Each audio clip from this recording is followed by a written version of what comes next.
آپ میں سے ہر شخص سے میں کہوں گا کہ تراویح کا قرآن وہ کافی نہیں ہے، صرف تلاوت کافی نہیں ہے. کم سے کم اس رمضان میں آپ میں سے ہر شخص ایک بار قرآن کو صرف اس لیے پڑھے what is the message of قرآن.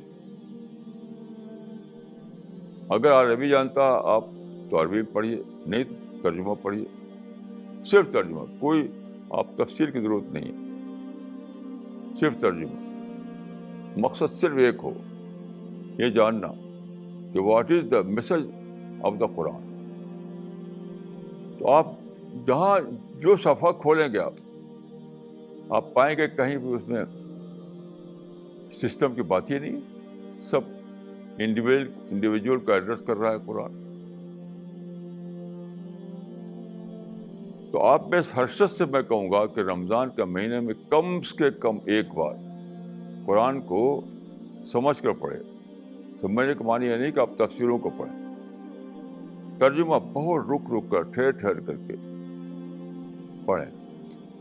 مقصد یہی ہو کہ قرآن آپ کو سے کیا کہہ رہا ہے. مثلاً دیکھیے، میں آپ کو ایک مثال دیتا ہوں. قرآن کا چیپٹر نمبر 81 التکویر آپ کھولیے،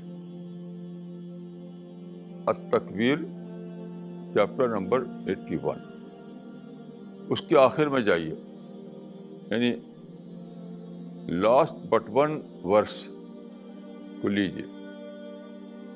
وہ ہے ان ہی الا ذکر للعالمین، ان ہی الا ذکر للعالمین لمن شاء منکم ان یستقیم. اس کا مطلب یہ ہے کہ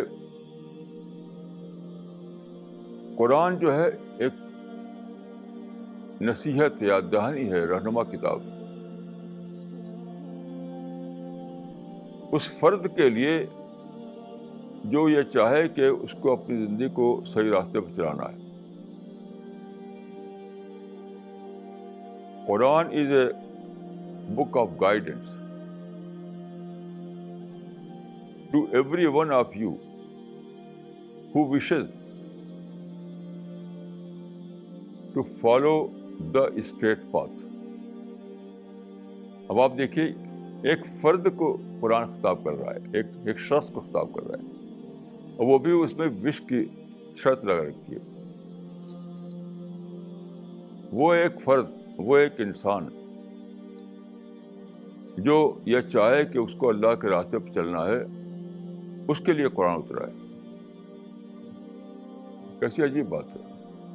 یہ آپ رمضان میں آپ ضرور یہ کریں کہ قرآن کو ایک بار صرف اس لیے پڑھیں، تلاوت کے لیے نہیں، ہرگز نہیں، سمجھنے کے لیے کہ قرآن کا میسج کیا ہے، اس کے لیے سمجھیں. چاہے ایک دن میں، کوانٹٹی کی بات نہیں ہے، ایک دن میں کتنا آپ پڑھ سکتے ہیں وہ پڑھیں، لیکن ایک مہینے میں ایک قرآن تو پورا ختم کریں آپ.